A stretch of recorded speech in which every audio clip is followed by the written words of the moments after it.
ఒకనొక రోజుని భగవాన్ బాబా వారికి ఒక పాత్రికేయుడు ఒక ప్రశ్న పెట్టాడు. మీకు కూడా ఎంతమందికి ఆ తేడా తెలుసో నాకు తెలియదు, కానీ నేను చెప్తాను, ట్రై చేయండి అర్థం చేసుకోవటానికి.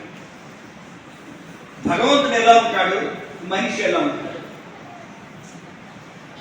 చాలాసార్లు స్వామి ప్రథమంగా అడిగిన ప్రశ్న ఏంటంటే, మీరు మానవ రూపంలో ఎందుకు వస్తారు? మానవ రూపంలో వచ్చి ఈ భూమి మీద అనేక కార్యక్రమాలు నడిపించి ధర్మస్థాపన చేసి మళ్ళీ శరీరం విడిచిపెట్టి వెళ్ళిపోతారు.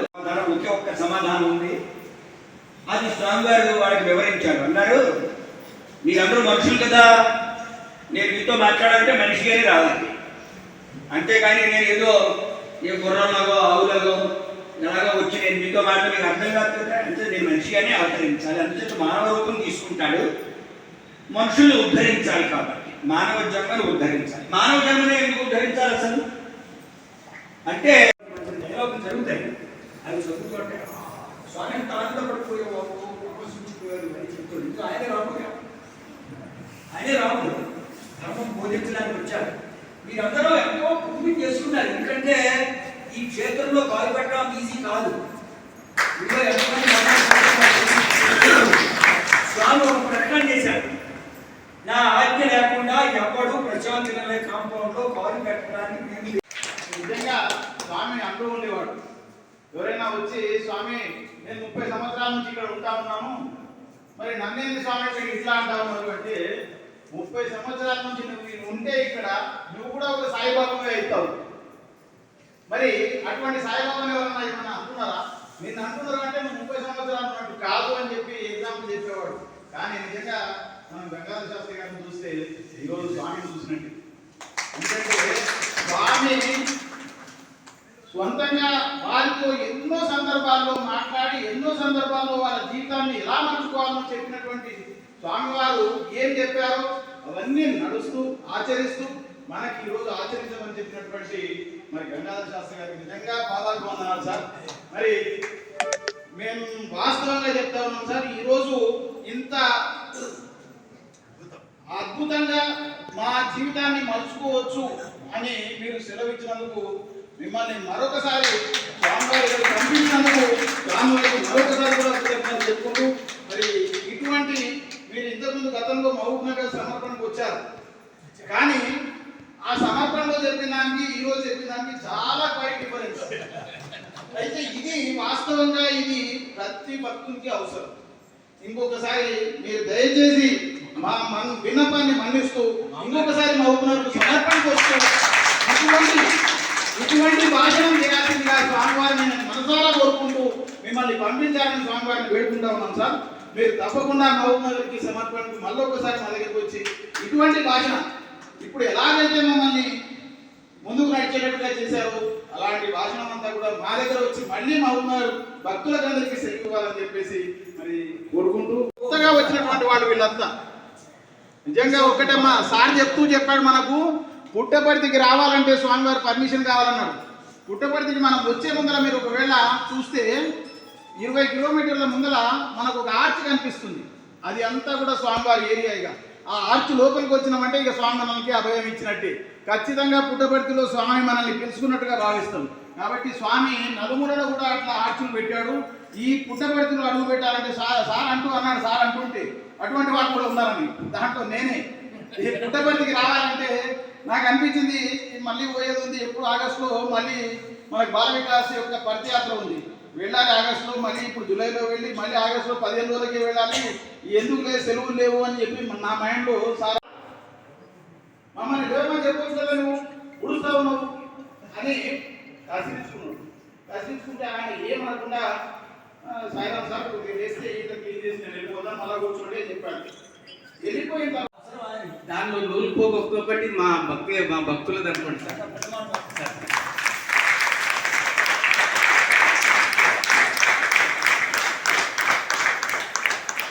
మంగళహారతి అందుకో మంగళహారతి అందుకో మంగళ గిరిధారి ఓం జయ జగదీశ హరే నారాయణ నారాయణ ఓం సత్యనారాయణ నారాయణ నారాయణ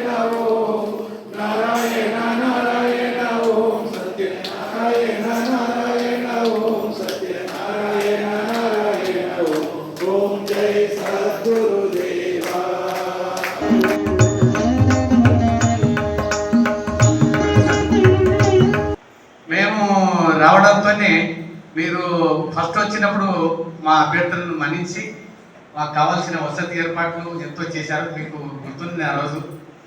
కాబట్టి సార్ ఫస్ట్ టైం స్వామి చూడలేదు, పుట్టపర్తి ఫస్ట్ వచ్చారు. నిన్న నుంచి వాళ్ళు అనుభవించిన ఆనందం ఇంత అంత కాదు. నిజంగా మేము మనం స్వామిని చూసిన మనం ఎంత ఆనందపడుతున్నాం వాళ్ళందరూ కూడా వాళ్ళ మాటల్లో చెప్పారు సార్. కాబట్టి ఈ రోజు కూడా మీ మాటల ద్వారా ఇంకా కంప్లీట్ అయిపోతుంది ఈ 2 రోజుల స్వామి దర్శనం అనేది. కాబట్టి మీకు అన్ని విధాలుగా మీరు మాకు మహబూబ్నగర్కి మీరు సహకరించినందుకు సత్యసాయి సేవ సమితి తరఫున మహబూబ్నగర్ తరఫున కృతజ్ఞతలు తెలియజేస్తూ మీరు స్వామి యొక్క మాటల్ని మావలతో పంచుకొని అందరినీ ఆనందం ఇచ్చేస్తారని కోరుకుంటూ మీకు సత్యసాయి సేవా సంస్థలు ప్రశాంతలేని తరఫున హార్దిక స్వాగతం పలుకుతున్నాను మీ అందరికి కూడా. అంటే వెళ్ళిపోయే ముందు స్వాగతం పలుకుతున్నారు ఎట్లా అనుకోవద్దు, ఎప్పుడైనా మనం చెప్పుకోవచ్చు అన్నమాట. నిన్న సాయంకాలం ఏదో భజన కూడా చేసుకున్నట్టున్నారు మీరు ఆ షెట్స్ అకామిడేషన్లో. లాస్ట్ నుంచి రెండో వరుసలో లాస్ట్ నుంచి మూడో ఏమా మీరు ఎవరి కోసం ఫుడ్ తీసుకొచ్చారు కదా బయట నుంచి. రాత్రి వర్షాలు పడుతున్నప్పుడు మీరు నడుచుకుంటూ దారి తెలియక ఆ దారి చూపించింది నేనే. సేవా సంస్థ కన్వీనర్గా ఉన్నారంటే మా సేవ కూడా చేశారండి రాత్రి. ఇంతకీ ఆమె బాగున్నారా, మోషన్స్ అవుతున్నాయి అని చెప్పి అన్నారు, ఆమె బాగున్నారా. కాస్త నీళ్లు పోసారనుకోండి, తేరుకొని అనేటువంటి మొట్టమొదటి మాట ఏంటి? దేవుడిలా వచ్చావు. అంటే దేవుడు అంటే ఎవరు? దేవుడు అంటే ఎవరు? అక్కడెక్కడో పొట్టల్లోనో చెట్లలోనో పుట్టల్లోనో గుట్టల్లోనో ఉన్నటువంటి వాడు దేవుడు కాదు. మంచితనంతో ఉన్నటువంటి, ఆ కరుణతో ఉన్నటువంటి, అపారమైన ప్రేమతో ఉన్నటువంటి నువ్వే దేవుడివి. నీ సంకల్పమే దేవుడు, నీ యొక్క మంచి ప్రవర్తనే దేవుడు. దేవుడుగా వేరు దేశమున లేడు. తరచి చూడ తన ఎంతకరడు. స్వామి చెప్పే మాట నేను దేవుడినేరా, అయినో నేను దేవుడినే, కానీ నువ్వు కూడా దేవుడివే. నేను తెలుసుకున్నాను, మీరు తెలుసుకోలేదు. అది తెలియపరచడానికే నేను ఈ అవతారాన్ని ఎత్తానని చెప్పి స్వామి చెప్తూ ఉంటారు పదే పదే. కాబట్టి ఆయనే పూజించమని కోరుకోలే. మరి ఏ గుడికైనా వెళ్తాం మనం, తిరుపతో లేకపోతే షిరిడీనో లేకపోతే ఇంకో చోటకో శ్రీశైలమో ఎక్కడో వెళ్తుంటాం. దేవుడు మీ దగ్గరకు వస్తాడా? దేవుడి దగ్గరికి మనమే క్యూలో వెళ్తూ ఉండాలి. ప్రపంచంలో ఈ సృష్టిలో భక్తులందరినీ ఒక చోట కూర్చోబెట్టి వాళ్ళ దగ్గరికి నడుస్తూ మెల్లమెల్లగా వచ్చేటువంటి దేవుడు ఎవరైనా ఉన్నారు అని అంటే అది ఒక సత్యసాయి బాబా మాత్రమే. ప్రతి ఒక్కరిని పలకరిస్తూ, ప్రతి ఒక్కరిని యోగక్షేమాలు ఆలోచిస్తూ అడుగుతూ, ఎప్పుడొచ్చావు బంగారు, సంతోషం సంతోషం సంతోషం అని చెప్తూ ఉండి అందరి మంచి చెడ్డలు విచారించేటువంటి దేవుడు ఎవరైనా పలకరించే దేవుడు. పుట్టపర్తి ఒక అద్భుతమైనటువంటి ప్రాంతం. ఆనాటి అయోధ్య ఎట్లనో, తరువాతి కాలంలో ద్వారకా మధుర ఎట్లనో, ఈ కాలంలో షిరిడి ఎట్లనో, తర్వాత మనం వింటున్నటువంటి తిరుపతి ఎట్లనో, పుట్టపర్తి కూడా అంతటి ఉత్కృష్టమైనటువంటి అద్భుతమైనటువంటి క్షేత్రం అవుతుంది అని చెప్పేసి స్వామి పదే పదే చదివించారు. ఇది ఒక పుట్టపర్తి అనేటువంటిది మామూలు ప్రాంతం కాదురా, ఇది ఒక పల్లెటూరు, గొల్లపల్లి. ఎట్లా రావాలో తెలియదు, ఎట్లా పోవాలో తెలియదు, దారి తెన్ను లేనటువంటి ఒక కుగ్రామము. ఈ కుగ్రామంలోనే ఎందుకు పుట్టాడో ఆయనకే తెలియాలి. ఒక కుగ్రామంలో పుట్టి మెల్లమెల్లగా ప్రపంచం మొత్తాన్ని కూడా ఈ కుగ్రామానికి తీసుకొచ్చినటువంటి దేవుడు ఎవరైనా ఉన్నారు అని అంటే భగవాన్ శ్రీ సత్యసాయి బాబా మాత్రమే. ఆయన కావాలంటే ఏ అమెరికాలో అంతరిక్షమో లేకపోతే ఇంకా బాంబేనో మెడ్రాసో ఇంకెక్కడికైనా పోవచ్చు. పెద్ద పెద్ద ఆశ్రమాలు ఎయిర్ కండిషన్ వాటిలో కట్టుకోవచ్చు. అంతటి అద్భుతంగా ఎంతైనా సామ్రాజ్యాన్ని విస్తరించ చేయొచ్చు, కానీ ఆయన పుట్టపర్తి వదిలి మాత్రం ఎక్కడికి వెళ్ళాల. ఎందుకు? మాట ఇచ్చాడు. ఎవరికి? తల్లికి. తల్లి అంటే భారత చరిత్రలో, భారతదేశపు చరిత్రలో లేదా మనకున్నటువంటి పురాణాలు, ఇతిహాసాలు వాటిలో అన్నిట్లో చూసినా కూడా మన తల్లి అనంటే ఒక అద్భుతమైన స్థానం మనం ఇస్తాము. ఆ స్థానాన్ని మనం గౌరవించుకోవాలిచ్చాను. పుట్టపర్తి వదిలి వెళ్ళను అని చెప్పేసి ఇక్కడే తన నివాసాన్ని శాశ్వతంగా ఏర్పాటు చేసుకున్నాడు. అందుకే పుట్టపర్తి షట్చక్రవర్తి. ఆధ్యాత్మిక పరంగా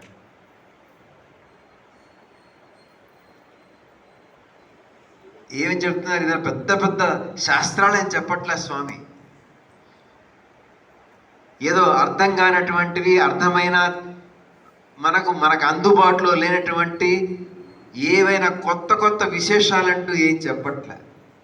చేతనైనంత వరకు సేవ చేయి, చేతనైనంత వరకు నీ తోటి వాడిని ప్రేమించు.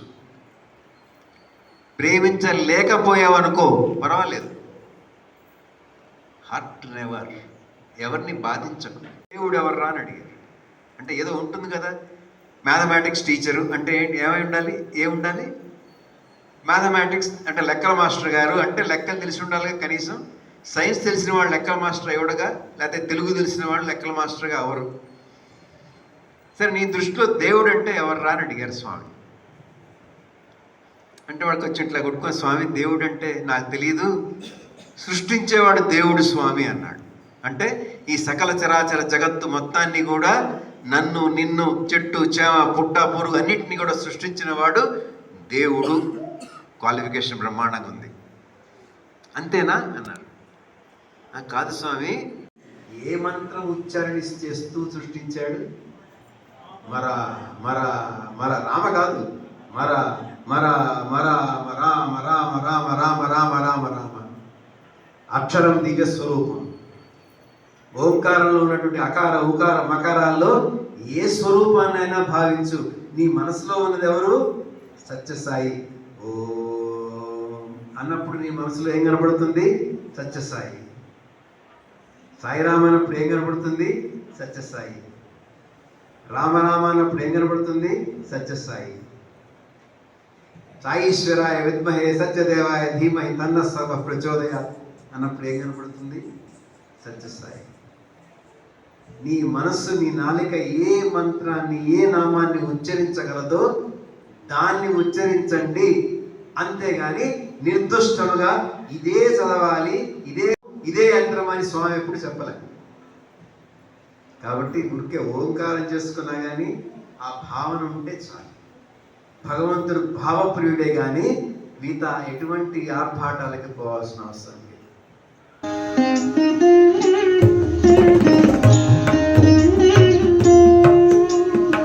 సాధ్యమైనంత వరకు కనీసం మన సంస్థలో ఉన్న వారైనా కానీ మనసును సంతృప్తిగా, ఎటువంటి వ్యాకులాలు లేకుండా, ఎటువంటి వైరాగ్యాలకి చోటుకి పోకుండా, మనస వాచ కర్మణ, ఆలోచనలు, మాటలు, చేతులు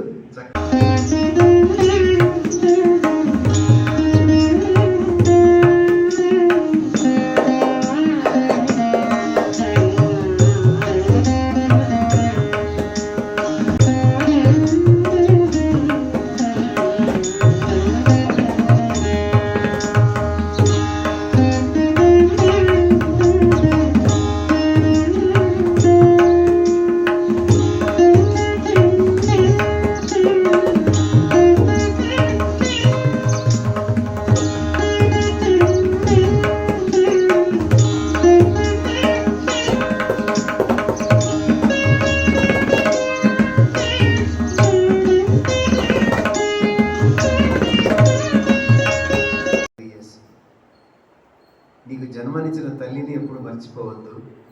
ఆ జన్మ స్థలాన్ని ఎప్పుడు మర్చిపోవద్దు. మన జన్మస్థలం మాది నాగర్ కర్నూలు, లేకపోతే వనపర్తి.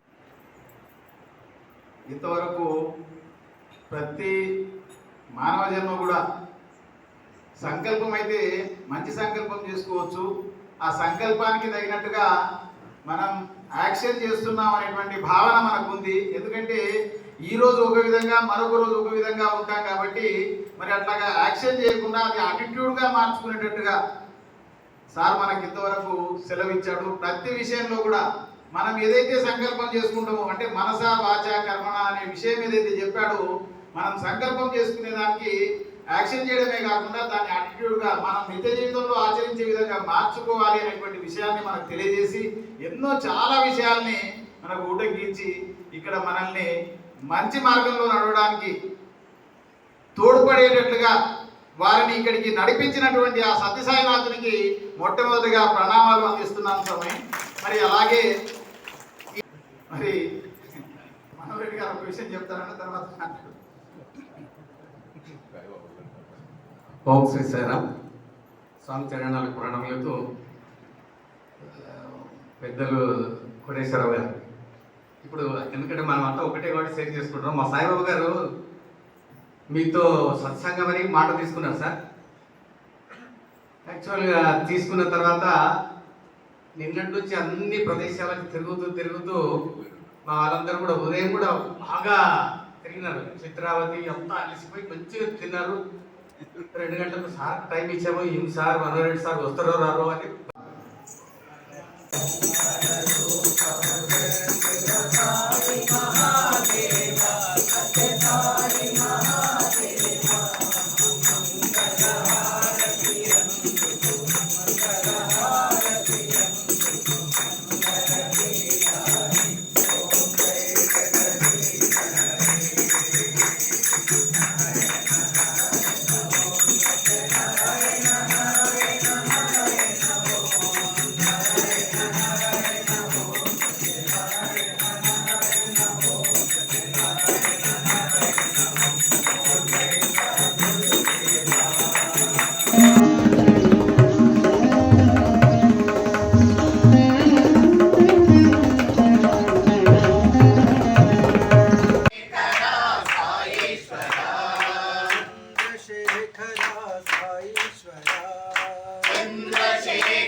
నారాయణ ఓం సత్యనారాయణ నారాయణ నారాయణ ఓం నారాయణ నారాయణ ఓం సత్యనారాయణ నారాయణ ఓం సత్యనారాయణ నారాయణ ఓం జయ సద్గురుదేవా.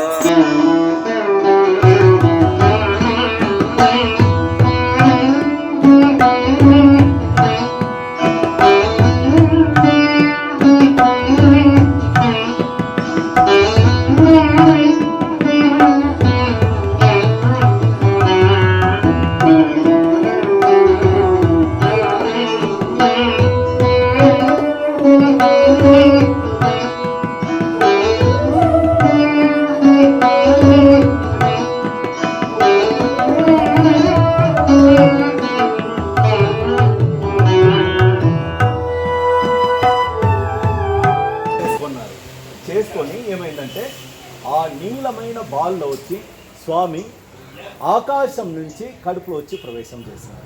ప్రసవమా స్వామి దగ్గర ఒకసారి అడిగినారంట, స్వామి మీరు ప్రసవమా ప్రవేశమా? ప్రసవమా అంటే ఒక హస్బెండ్ అండ్ వైఫ్ ఆడమొగ చేరి పుట్టే బిడ్డ వచ్చి ప్రసవం. ఇప్పుడు శ్రీరామచంద్రమూర్తి వచ్చి మీకు అందరికీ తెలుసు, శ్రీరామచంద్రమూర్తి ఎట్లా వచ్చి పాయసం రూపంలో వచ్చి కౌసల్యాకి వచ్చి అట్లా తాగి శ్రీరామచంద్రమూర్తి వచ్చినారు. సేమ్ థింగ్ సత్యసాయి బాబాను అట్లని ఒక దైవిక స్వరూపం ఇప్పుడు వచ్చి అట్లా నీలమైన బాల్ నుంచి ఆ ఈశ్వరాంబ కడుపులో ఒక్కసారి బావిలో నీళ్ళు చేరుతూ ఉండేటప్పుడు అప్పుడు ఒక బాల్ లాగా వచ్చి తన కడుపులోకి తగిలి దాని తర్వాత అట్లే మూర్చిపోయి స్వామి వచ్చి అప్పటి నుంచి గర్భసంచిలో స్వామి స్టార్ట్ చేసినారు ఇదైంది. దాని తర్వాత ఏమైందంటే రెగ్యులర్గా అట్లే వాళ్ళ ఇంట్లో వచ్చి చాలా మిరాకల్స్ అదంతా మిరాకల్స్ అంటే మహిమలు మహిమలు మహిమలు మహిమలు మహిమలు చాలా మహిమలంతా వాళ్ళ ఇంట్లో జరుగుతూ ఉండింది. ఒక సమయం నుంచి ఏమైందంటే ఒక రాత్రి పూట నుంచి వాళ్ళ ఇంట్లో సత్యసాయి బాబా వాళ్ళ ఇంట్లో మీన్స్ పెద్ద వెంకమరాజు, దాని తర్వాత వచ్చి ఈశ్వరమ్మ. పెద్ద వెంకమరాజు అనేది సత్యసాయి బాబా వాళ్ళ తండ్రి, ఈశ్వరమ్మ అనేది వాళ్ళ తల్లి గారు, సరేనా.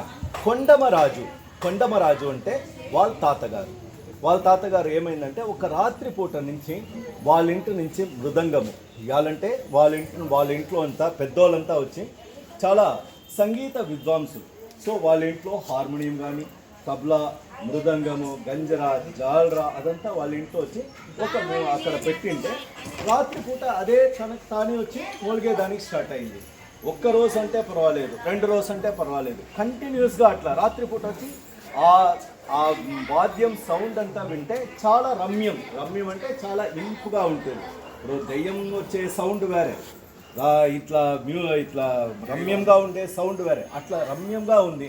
అయితే ఒక్క రోజు 2 రోజులు అంటే పర్వాలేదు, కంటిన్యూస్గా అట్లే వచ్చేది. కాబట్టి ఏమైందంటే ఇక్కడ ఒక సన్యాసి ఉన్నారు.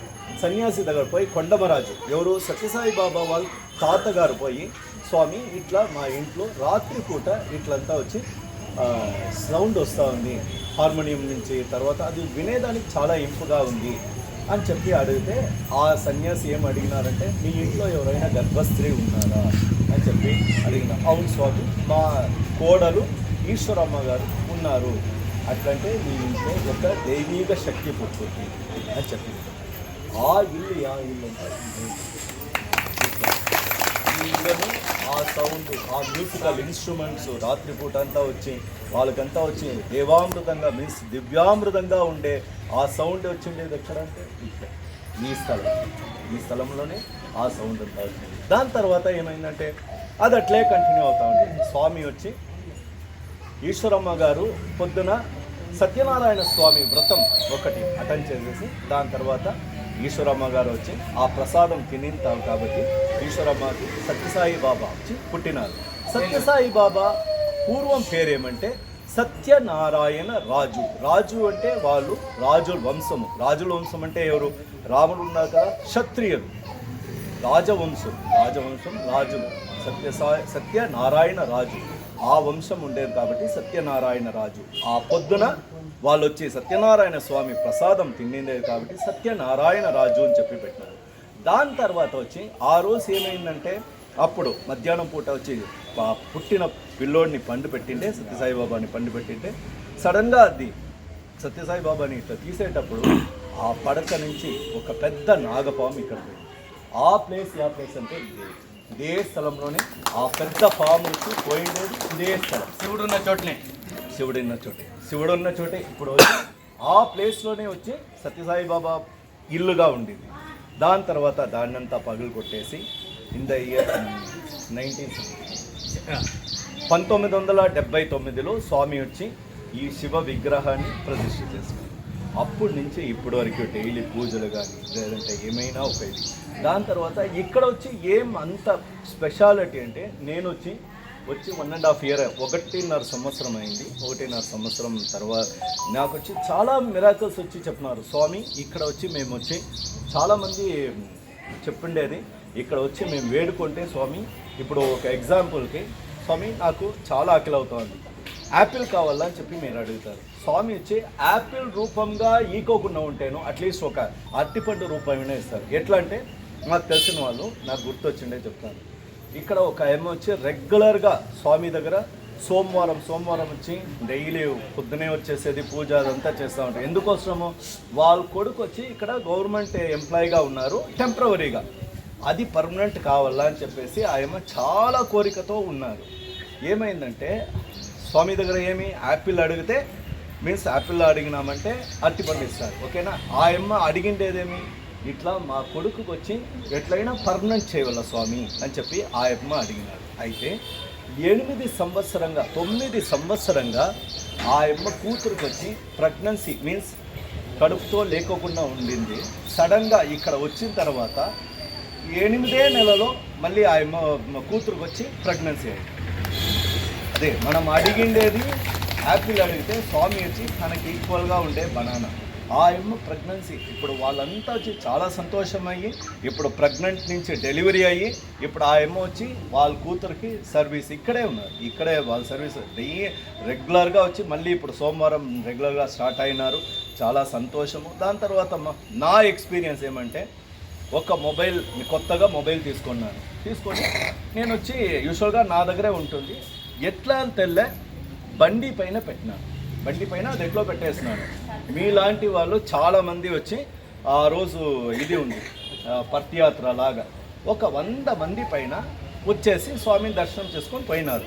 నేను పోయి బండి పైన అదంతా అయిన తర్వాత నా ఫ్రెండ్ని చూసేదానికి బయట పోయినాను. పోతే నా బండి పైన మొబైల్ ఉంది, కొత్త మొబైల్. నేనేమనుకున్నాను, చూడు ఎవరో వచ్చి బండి పైన మొబైల్ ఇట్లా పెట్టేసిపోయినారు, ఎవరికైనా తెలివి ఉందా ఇంత కాస్ట్లీ మొబైల్ ఇట్లా పెట్టేసిపోయినారని చెప్పి ఇట్లా తీసి చూస్తే అది నా మొబైలు ఎలాంటే ఇప్పుడు ఉండే సిచ్యువేషన్లో కాంటాక్ట్స్ కానీ తర్వాత అన్నిది దాంట్లోనే స్టోర్ చేసి పట్టుకుంటాం. ఒక్క నంబర్ కూడా మా వైఫ్ నంబర్ కూడా నాకు గుర్తుండేలేదు.